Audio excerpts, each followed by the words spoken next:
Green. Okay, so hold on. You're live. Okay. Get them to send you a new stream key. Get them to send you a new access. Okay. Try it.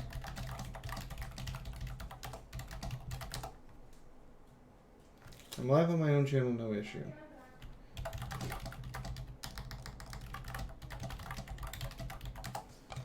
Okay.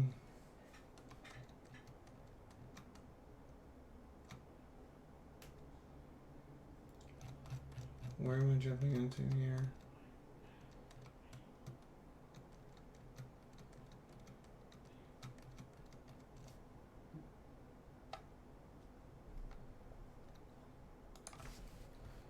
Yeah, I understand.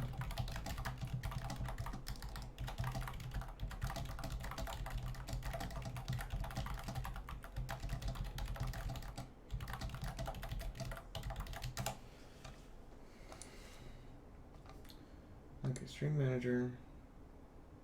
Yeah, this is working. And I have quality control. Okay, so this is working.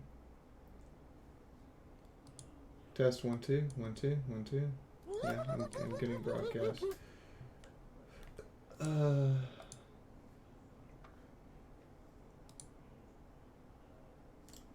Okay, I have an idea. That can work. I'm live.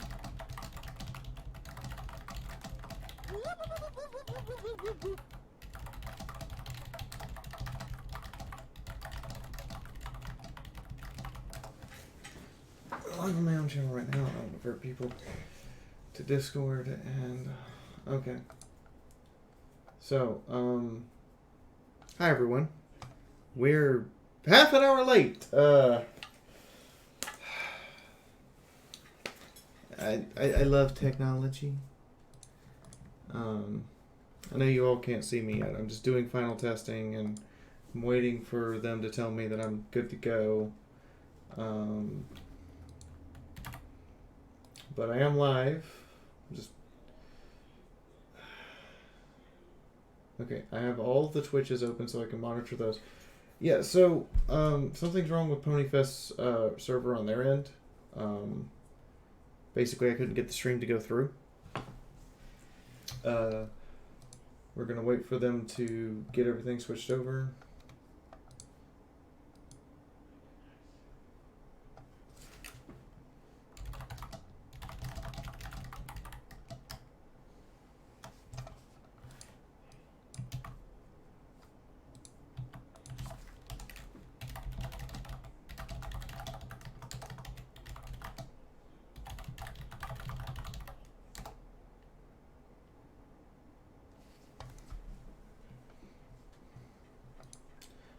And as soon as they do, we will get started. I do apologize. The stuff beyond my control. Basically, something's going on there on Ponyfest. On the people who are running the server on their end, something's gone wrong. And we're trying to get it fixed. And as soon as I see it popped up on their Twitch channel. Still not popping up. Still not popping up. Like, I should get a notification here that says that I'm live there. Or hosted there. I'm not hosted there. Still not popping up.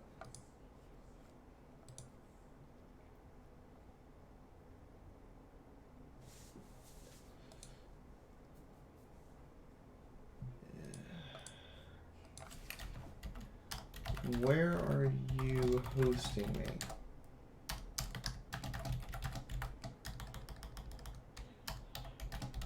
I'm not getting a notification on my end of the host.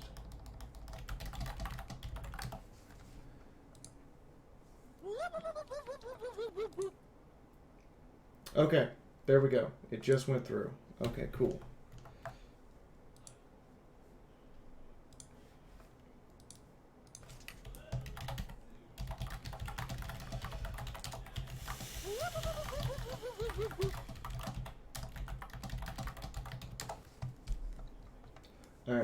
ask them for a cutoff time because we're starting 30 minutes late, and I need to know what the new cutoff time is. But in the meantime, we're going to talk about Nightmare Night, which means you guys all get to see me now. Hi! Hi, everybody. Welcome. Guten Tag. Здравствуйте. Hello? I can say hello in like 30 languages at this point. I'm just trying to get some of the flustering out of me because we've been sitting here trying to troubleshoot this for 30 minutes. The chat you're seeing on the side here is the main events.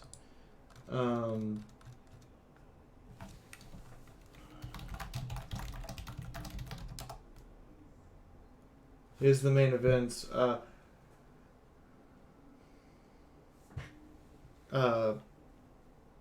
Over on Discord, and I'll be switching between the two so everyone can see what's going on.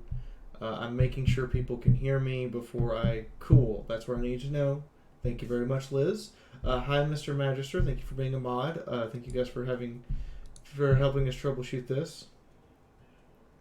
Okay, alright, so I need to kill this in a little bit, but in the meantime, we're here to talk about why ponies celebrate Nightmare Night. Hi! Okay, flustering out of my system. Let's get this going. This panel contains who the heck am I? What is Nightmare Night? It's a good question. Hold on, let me type this in. If you are over on main events or any panel room, you need to refresh for the host to be visible.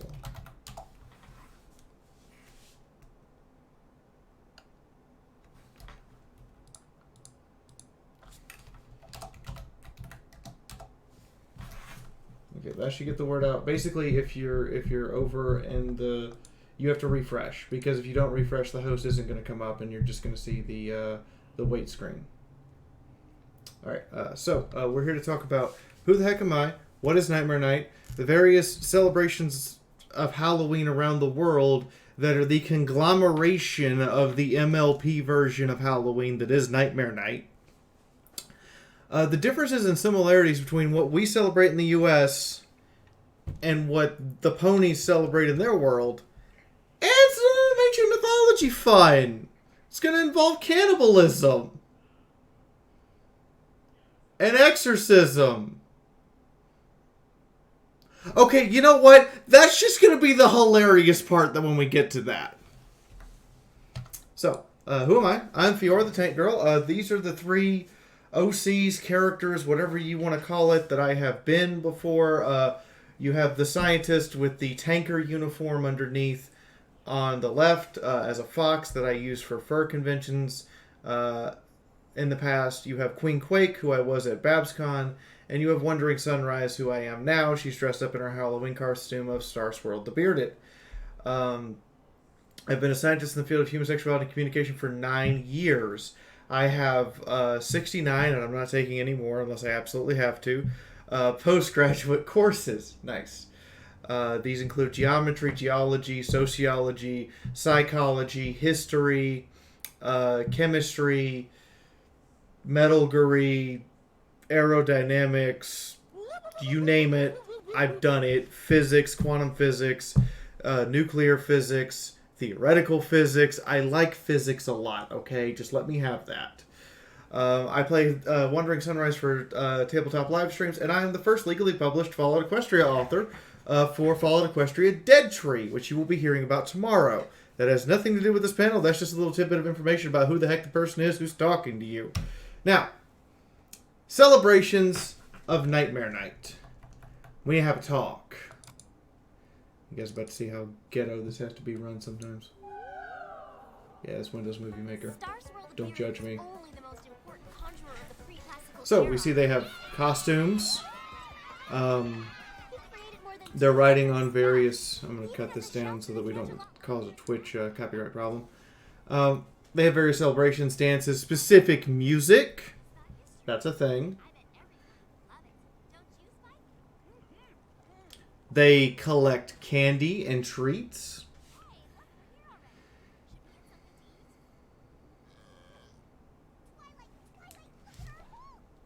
They engage in pranks. Of course, of course there's going to be a prank involved in this. You knew I was going to have to show a prank. With the intention of scaring each other. Now, it's important to know, the scaring each other is something we've done for years. I'm talking over this to make sure that Twitch understands that I am giving review and commentary, so we don't have an issue with Twitch and later YouTube. But they do all of the things that we seem to do. But what are the origins of that? Why would you do this? Bobbing for apples, okay, you know what? They're horses. I can give them that. They're better at bobbing for apples than we are and clearly should be the ones doing it.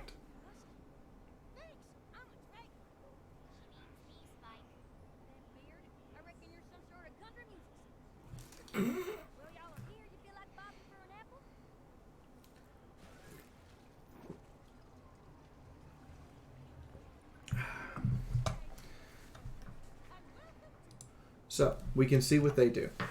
They have costumes. Why do they have costumes?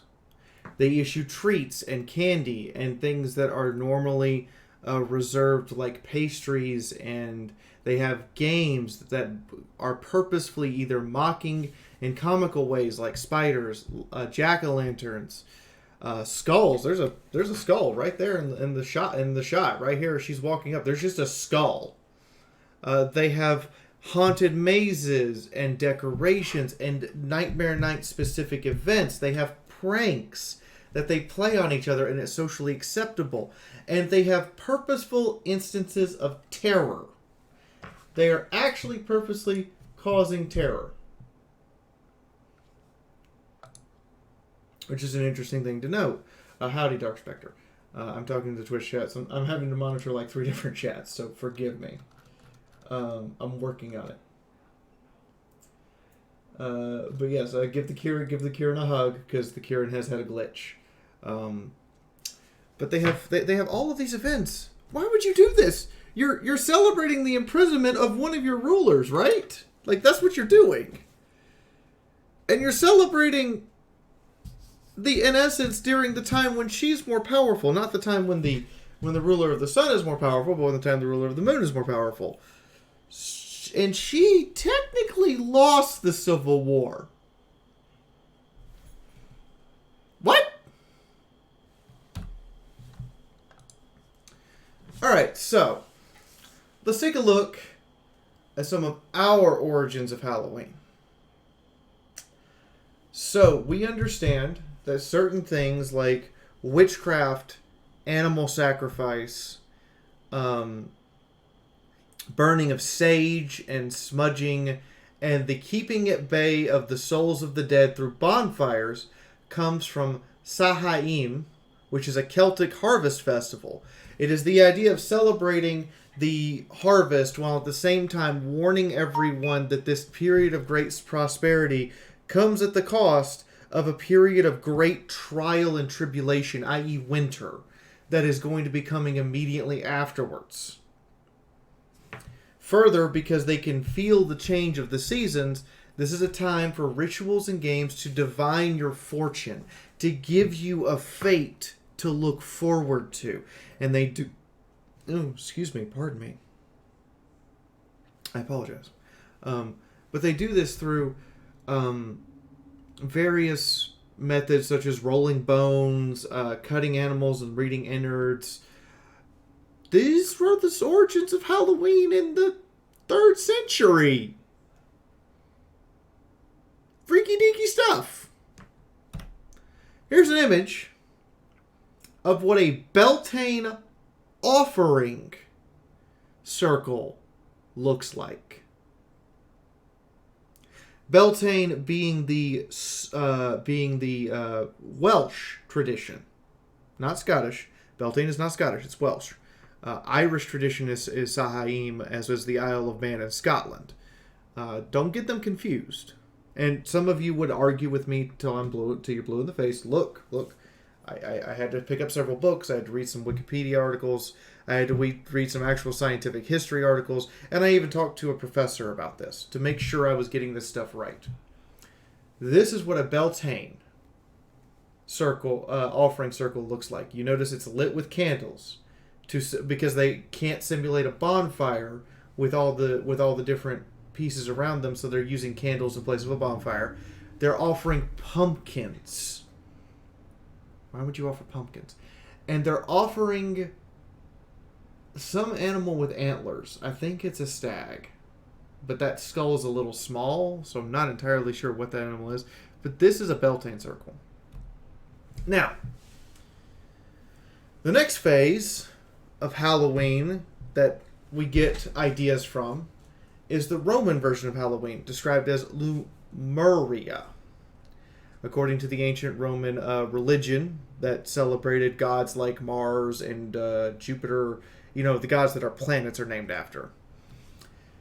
The Roman holiday of Lemuria was, first off, celebrated in the month of May, not October, and is considered the end of spring and beginning of summer. And the reason why it is considered the turbulent month is because in May is when soldiers would march out to begin the campaign season, which is when a lot of people would die from events that are beyond their control.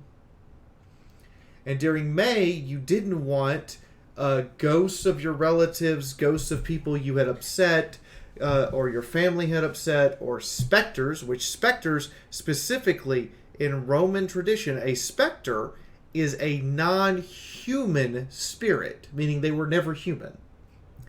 But they are also considered the restless dead.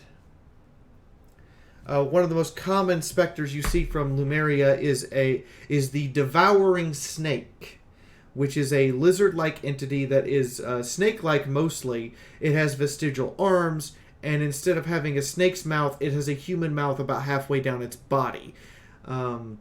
Some of the imagery that'll come up is that snake devouring people's souls, not their bodies. It literally rips their soul out and eats it. During the month of May for Lemuria, it was unlucky to be born. So if I were born in ancient Rome, since I'm born in the month of May, I would be an unlucky birth. It's unlucky to have a marriage, and it's unlucky to make a major financial investment. This is what the Romans believed. This is not fact, or I'm not presenting this as I'm presenting this as someone else's belief system. They would run around burning bundles of sage and throwing black beans while repeating incantations to rebuke ghosts, spirits, and specters and exorcise them back into the graveyard. Is the pony skull atomically accurate for pony heads? Yes. If you don't have the lower jaw or the neck bone, yes, in fact, it is actually accurate. And also, they would consider the night, the Roman holiday would consider the night the veil between life and death when it is thinnest. That concept is a Roman concept, not a Celtic concept, not a concept from the Beltane, not a concept from Spain. That is a concept from Rome. And this is some of the images you would find for Lemuria. So you have this man up top who hasn't saged his home, who is being haunted by specters and ghosts, and he hears them and sees them, and it drives him mad. You have the serpents I talked about down here with the very human mouths that go partway down their bodies. There's actually a full image where it goes all the way down its body, starts eating you from what would be the snake's neck. You have the animal sacrifice, the playing of instruments, the burning of the sage bundles, and the offering of the first harvest of the year, because the month of May was also the first harvest, and it was the weakest harvest, because you don't actually start growing stuff in March, and it takes till October for it to mature. It's just October is the last harvest and often the richest harvest because it gets the longest amount of time to mature.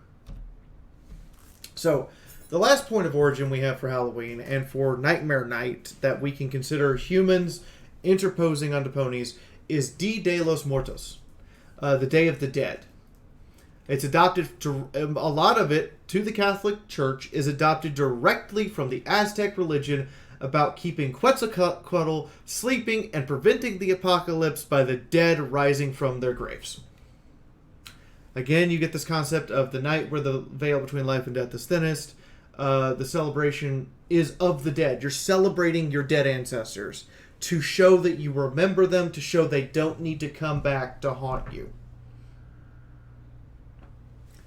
It's much more closely related to, say, the Japanese or Chinese concept of ancestors than it is related to rebuking the undead. And this was straight up co-opted by the Catholic Church, with all the traditions intact. Putting on a skeleton mask. The jack-o'-lantern is from this tradition, where you would carve out a pumpkin, use its insides for food, and you would use the husk for decoration. Some of the music from Dia de los Muertos, particularly the acoustic string instrument and the pan flute, are straight out of Aztec religion. And the big feast and offerings of food on altars to the dead is straight out of Aztec religion. So here's an image of Quetzalcoatl, or what we believe the Aztecs describe them as looking like. I'm going to say them and they because Quetzalcoatl is sometimes referred to as a he and sometimes referred to as a she, and is also referred to as a shifter god in that they can appear as male or female. But there is a flaw with this image, and I want to point this out. Quetzalcoatl does not take human sacrifice. It's very important to note this about Aztec religion. This is one of two gods they have that says, you are not allowed to sacrifice humans to me. I only take humans if I am here to kill you. Instead, you offer animal and food sacrifices, and you are most likely to wake up. This god, and the idea is to keep the god asleep. Because Quetzalcoatl was a god, according to the Aztecs, is the god of wind, air, and learning. But has a very important rule that you're not allowed to learn too much. You're not allowed to learn too much, or Quetzalcoatl will come and kill you. And strike down your whole civilization because you're too smart. And the idea was to keep them asleep so you could advance your own society and technology without fear of this god of creation coming and taking away its creation. So, pony origins. Let's take a look at the pony story of Nightmare Night.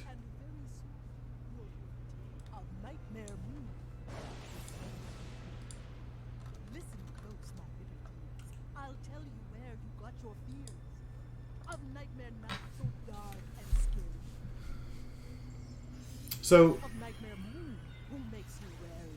Nightmare Moon is also, according to the Tale of the Two Sisters,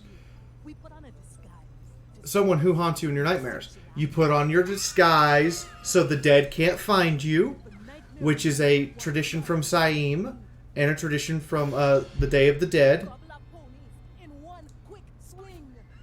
The gobbling up of ponies from Quetzalcoatl. Because if Quetzalcoatl wakes up and sees you, she's going to devour you.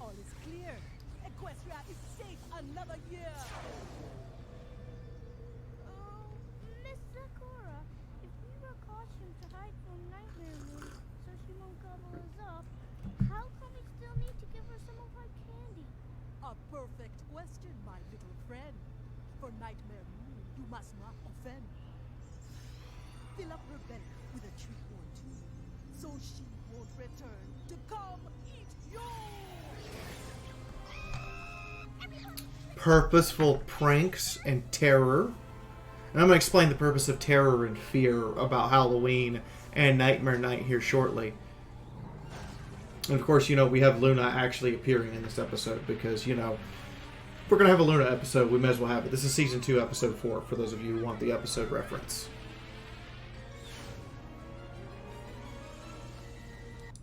Okay. So, all of this said, they use costumes to hide from the spirits of the dead.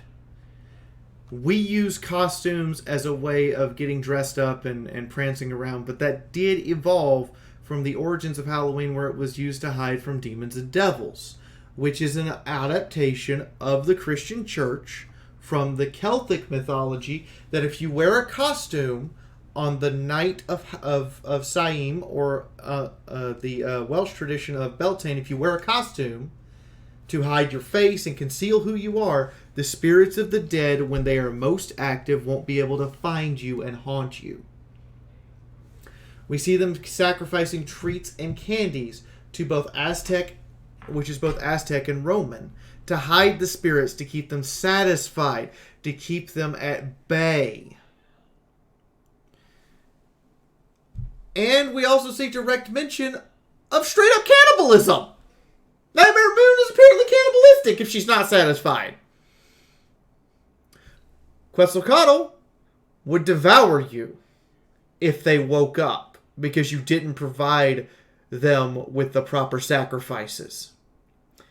But Quetzalcoatl's not the only god that does this. Welcome, son. So we have, I can't even pronounce your name. Huitzilopochtli, the Aztec father of the gods, the chief god, committed hundreds of acts of cannibalism in his own mythology and was the reason for Aztec human sacrifice. You sacrificed it to him so he wouldn't eat the rest of you and your family. Atreus and Thyestes, brother gods, supposedly sons of Kratos, king of Mycenae and king of Olympia itself. There's their two images right here in the middle. This is Atreus, and this is the most associated image with Thyestes. Ate their family and a few of their friends. Atreus was blamed for the cannibalism and exiled from the mountain of the gods for it. Kronos, god of time. This is an important one. Kronos, god of time, would not only devour gods, but if you asked Kronos a question and he found your question boring, he would eat you. A Rakshasa, which is a multi-headed shapeshifter with the power of teleportation, was known to devour human heads after flame broiling them. This comes from the Hindu and Buddhist mythology. And here on the end we have the H.P. Lovecraft god Azaloth, which if you just say H.P. Lovecraft, which H.P. Lovecraft gods will eat you? H.P. Lovecraft gods eat people, comma, many. Both many gods and many people. H.P. Lovecraft mythology has a wonderful host, also referred to as the Eldritch God idea, as a wonderful host of things that eat us. Azathoth here, actually, if they ever wake up, they will devour the entire universe. Which is why this little star here is our solar system, is our entire solar system, and this is a size comparison.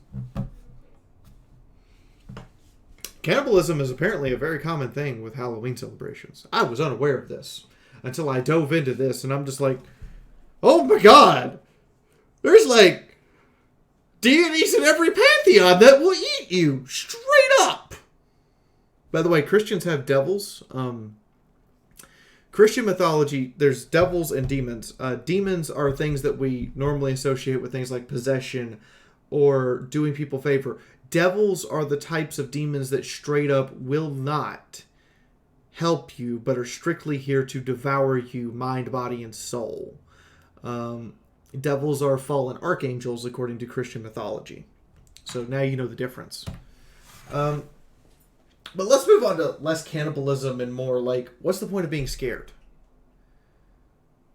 Fight or flight endorphins are nearly identical to the same endorphins that cause happiness. This is an evolutionary response because if you survive the life-threatening instance, you are often overwhelmed with joy. Because now you're actually genuinely happy emotionally that you survived, but also those fight or flight endorphins that woke you right up as the adrenaline slammed into them are doubling up with the happiness endorphins and creating a state of euphoria. The safety of our modern world Because up until, I want to say, close to the 1950s, you didn't have near the survival rate you have now. Some of your great-grandparents or even some of your grandparents talk about how they have 7 or 8 little brothers and sisters. They also talk about how they have like 3 or 4 of them that didn't grow up to be adults because they died. Our modern world is very safe.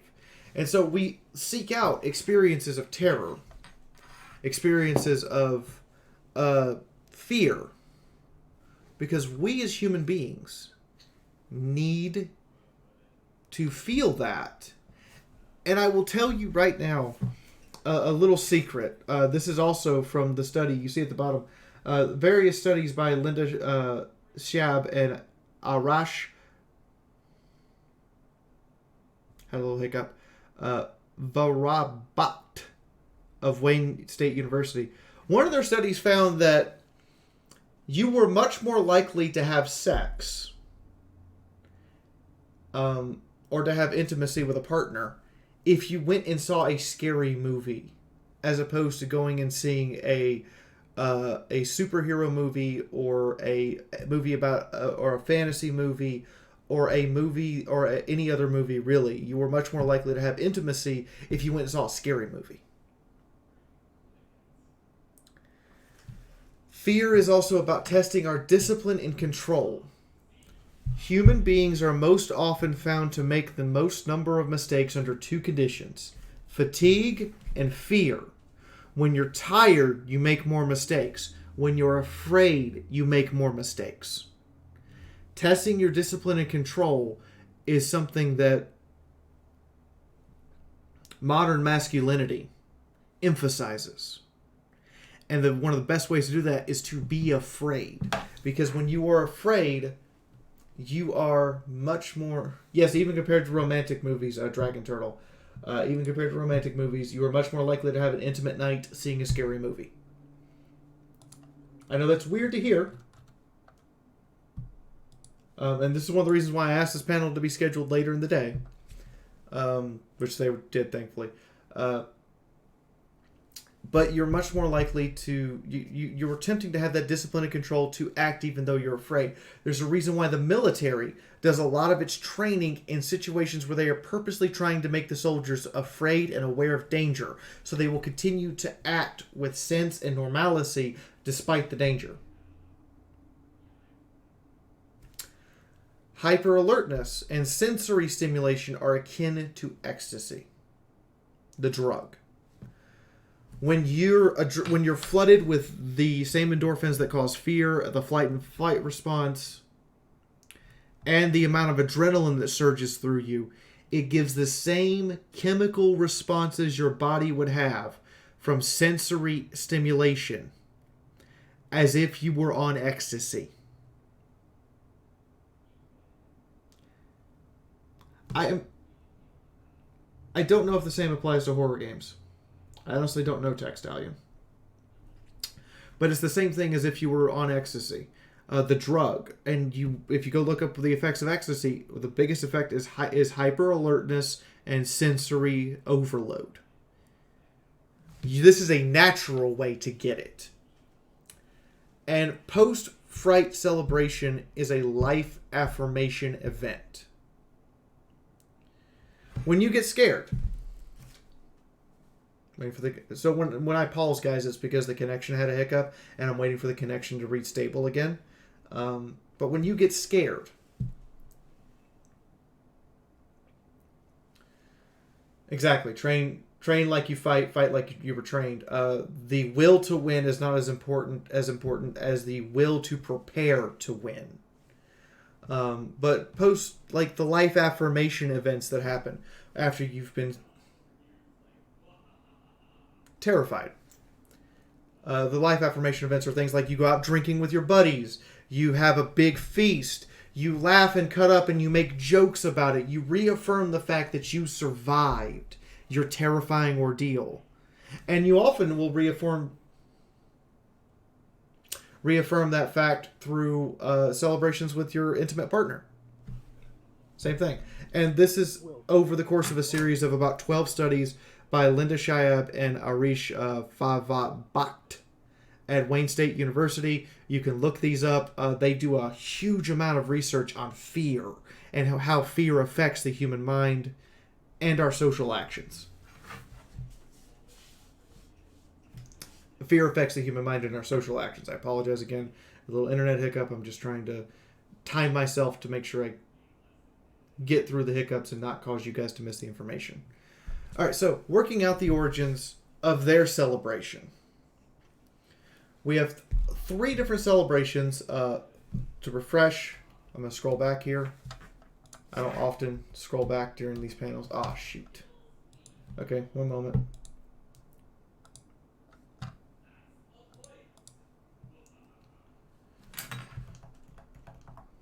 Had a crash. Happens.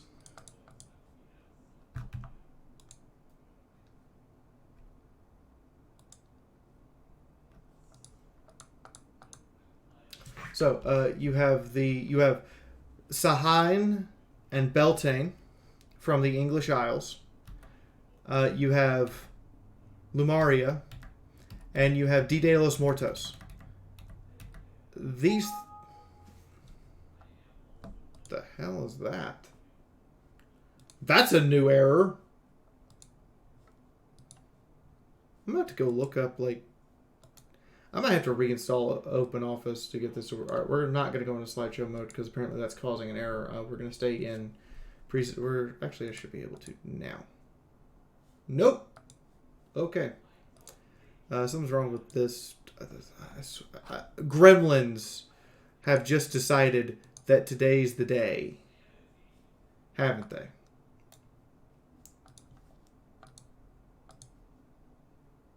No. Alright, so you guys might end up getting to see my notes. Okay. I can still do it this way, though. So we have 3 celebrations that bring together Halloween as we the Americans know it. Actually, my notes are on the other screen, so you guys can't actually see those. Ha, I win. Because I'm only capturing one screen. Yes, Marie, I am from Alabama. I do pronounce things wrong sometimes. I apologize. I'm not going to pronounce everything correctly all the time. This stream will be saved and will be re-uploaded to my YouTube channel. If you're on my Twitch channel, you can scroll down. You can see my YouTube. You can access my Twitter, FimFiction, and my Discord. But we'll get to that at the end. So you have these 3 celebrations that come together. How did ponies develop similar traditions? Well, Luna invades their dreams. Directly has control over their dreams. She's the queen of the night. And they wanted to transform the fear of her into a celebration, much as we did over the course of about a century from the 1820s until the 1930s, transform Halloween from a day of fear into a day of celebration and fun and games. The point was to make something that we could remember and make it good and toss out all the bad parts, because we as humans don't like living the bad parts. And Luna is a nightmare god. She literally has direct control over whether or not you have a nightmare. So Nightmare Night versus Halloween. Costumes. Not even slightly different. They straight up dress up to hide from demons, ghosts, and goblins. And that is the actual origin of it, even into the 1930s, to where we know of the modern version of Halloween. There is actually no video clip 3. That needs to go. Jack-o'-lanterns. Yeah. Those are ripped straight out of Aztec tradition, ripped straight out of Dia de los Muertos, and distributed around the world at this point because they look nice. They're easy to do. And people like pumpkin pie. Seriously, they do. That's a legitimate thing. Similar games verbatim. They bob for apples. We bob for apples and all sorts of stuff. I've actually been to a party where we bob for alcohol. trick or treat. You walk up to the door and you say trick or treat, and either they have to either give you a treat. If they answer the door, they have to give you a treat of candy, or you get to play a trick on them. That's actually how that works. Symbols of fear that are turned into cartoonish analogies: spiders, witches, cauldrons, haunted houses, spirits, demons, serial killers. You will keep seeing the more modern things we fear creep into this. A very good example of this is over in Germany as a part of their haunted houses. Get this one. In Germany, part of their haunted house is walking into a bombed out building and having someone come out to you covered in blood begging for help. And it stems from World War II.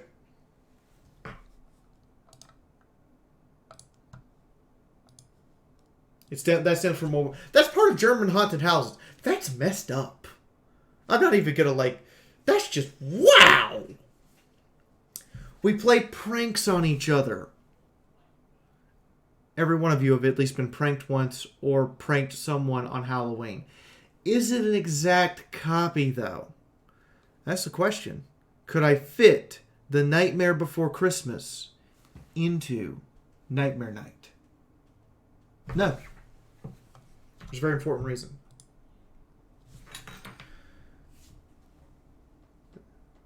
They have a direct God. And there are some post-reunification of the crowns of the twin sisters that change Nightmare Night. Luna has to be taught what Nightmare Night is. And more importantly, everyone wants to give Luna a good Nightmare Night. And everyone wants to treat Luna nicely because Luna can go into your dreams and know what all the... So I'm going to just go off on a little tangent here. Luna has the ultimate propaganda machine. Your subconscious. Luna has the ultimate blackmail machine. Your subconscious dreams. What are you dreaming about? What are your concerns?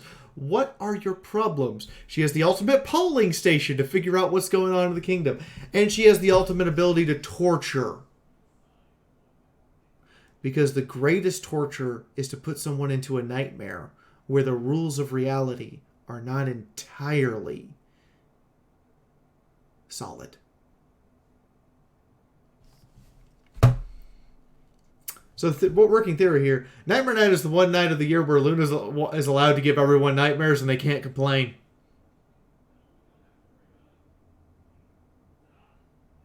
Yeah, I did mention this was going to get a little dark. I didn't mention how dark. But I did mention that.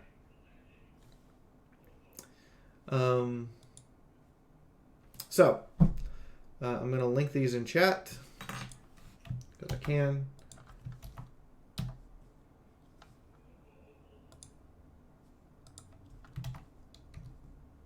In the meantime, I'm going to look at some questions here because MLP goes through seasons that pertain to the sun getting less and less in their area, right? While the night becomes longer. What or does that somehow affect Luna being stronger in comparison to Celestia? No. I don't think it does. I think it's just an agreement between them that she gets more time to Celestia wants to sleep more, and Luna wants more responsibility. The two of them are coming to an agreement and a compromise where Luna can have more responsibility and more time to be Luna and be in charge, and Celestia can have more sleep. And they shoving responsibilities off on each other. Does trick or treat originate from the idea of offering to avoid being eaten? Yes! Trick or treat comes from the idea that if you don't give a sufficient offering, you deserve to be punished. So that is where trick or treat comes from. If you don't give a sufficient offering, you deserve to be punished. What does it mean if we're an anxious person who actively avoids horror movies because they can't take the tension and not get enjoyment from it? Is there something wrong with our brains? No! Actually, Dragon Troll, there's nothing wrong with your brain. You are allowed to not like the feeling of being frightened and not view it as something you need to conquer or get over. Fear, particularly healthy fear, is a good thing. Being afraid is good for you because it lets you know when you're in danger. Courage is not the absence of fear, but rather working through the fear that you feel and continuing forward. Make sure I didn't miss anything in Twitch chat, and then I'll go back over here to main events and have a look and make sure I didn't miss anything there. Okay, that is everything here. Over here in main events questions. I'm curious if more nighttime would actually.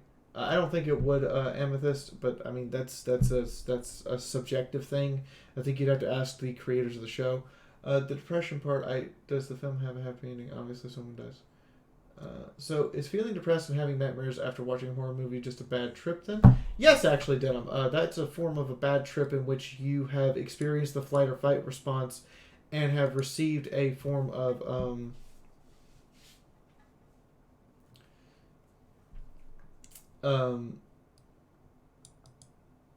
Busy glitch just jumped to your computer. Yeah, apparently. It is you not taking those endorphins and going with an affirmation of life, but still being worried about the fear coming after you. There's nothing wrong with your brain. It's just you have a more leniency towards the negative aspect.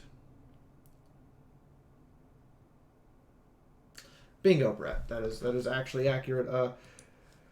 Well, actually, the courage is not the... I'm going to look this up real quick because I know I'm quoting someone when I say that. Franklin Delano Roosevelt, FDR. That's who I'm quoting when I say that. Courage is not the absence of fear, but rather the assessment that something else is more important than fear. That's a quote from FDR before he was actually elected president, apparently. It was one of his campaign speeches. So, I do have a store in the vendor hall. I did just get an order, which was the ping on my phone. Orders will go out Monday, hopefully. The Arizona post office has been sidelined due to the election. Basically, I showed up to the Arizona post office on Monday to mail stuff, and they told me that I should come back next week because if it wasn't election related, it's not going to get mailed out. So I went back home with the couple of orders I had. But I do have a store.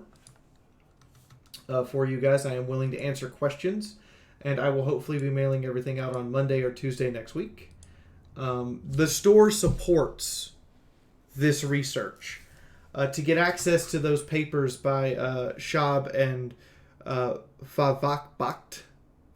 Bacht. I really can't pronounce his name worth a flip. I know he's a Frank, but I can't pronounce his name. But to get access to those papers, a few of them I had to pay for. So this panel in and of itself, I would estimate costed the Netflix subscription to get access to the show, so that's $15, and about $76 in research papers, and $25 to get an hour of a professor's time. Since I'm not a student at the university for the professor I wanted to talk to, in order to make the panel. So all total... this costed about $150 to make this panel. And Charlie requested this panel, so I said, okay, I'll do it. Does anybody else have any other questions, thoughts, or comments?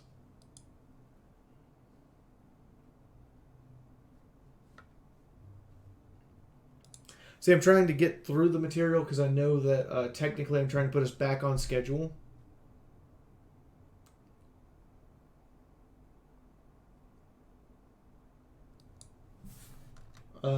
And I don't want to overrun the time. Okay. So I'm gonna give a couple minutes, just 2 minutes, for additional questions. You can see my information here on screen. You can see, and this panel will be re-uploaded to YouTube Monday. Tomorrow's panel will be uploaded Tuesday, and Sunday's panel will be uploaded Wednesday if everything goes according to plan. If it doesn't, I'll let you know.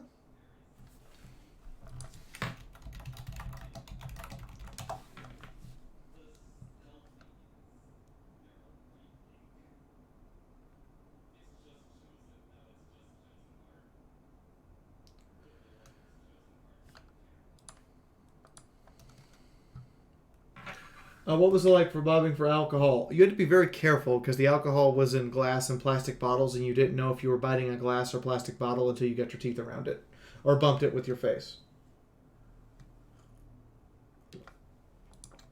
Okay, I'm being pinged. Hold on. I'm trying to get rid of the ping. Thank you for the bunny drinking buddy, but I need a... yes, I have. I'm a community guest here for Ciderfest. I tried to make opening ceremonies, but we were having some broadcasting difficulty, and I wanted to fix that instead of being at opening ceremonies, which is why we started late. But I'm a community guest for the convention. I will be at closing ceremonies, but I do have 3 panels this weekend. Let me get to those real quick. There's this panel. There is Ciderfest. And then tomorrow, I have 2 panels. Scheduled at 11:30.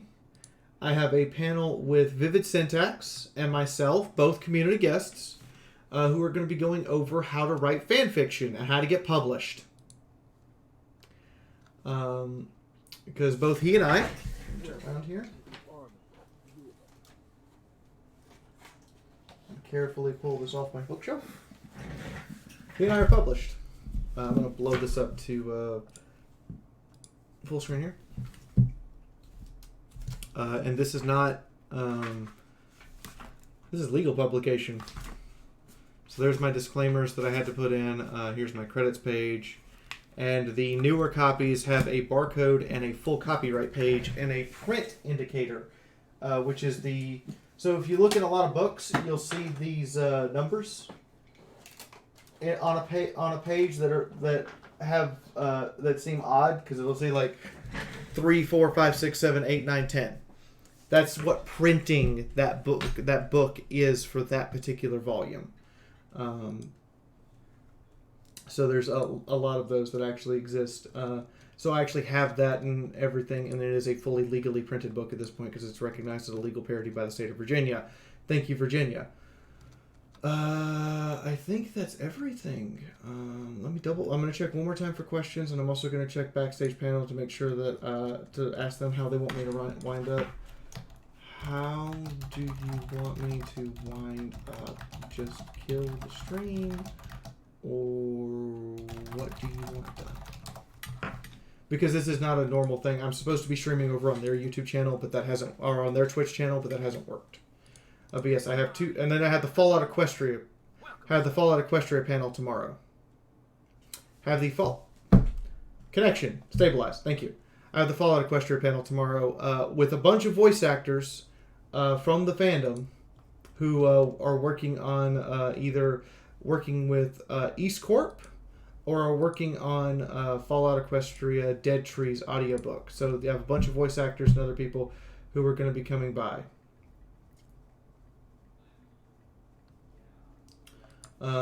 And hopefully we will be debuting our new chapter and possibly a new song tomorrow. I'm checking to make sure what all we can do for that panel to get out tomorrow.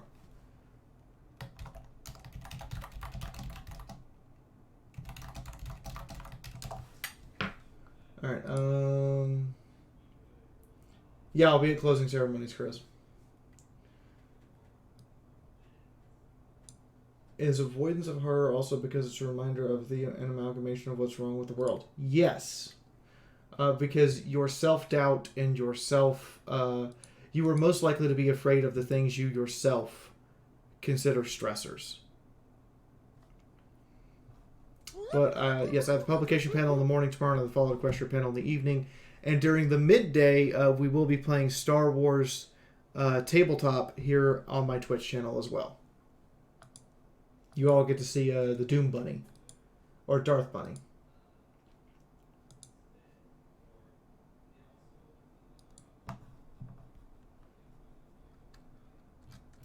I don't know what the book page is for. Because that's not my writing. I'm not sure what that's for. Anyway, that's everything. Let me see what they want me to do real quick. Down here in Ciderfest. Okay. Killing intent. So I will see you guys tomorrow. Thank you guys for your patience.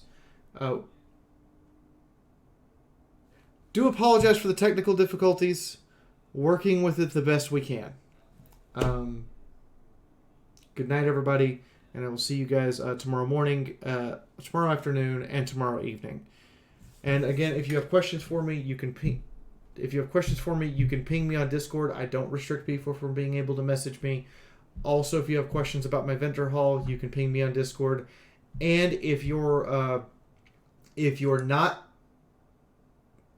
live outside the United States, I will make special discount codes for your shipping. I always have the Canada code running, but I will make a special discount code for your shipping, so it's cheaper than the base $70 that it would normally be if I can get a cheaper code for you. In the meantime, good night and happy Nightmare Night.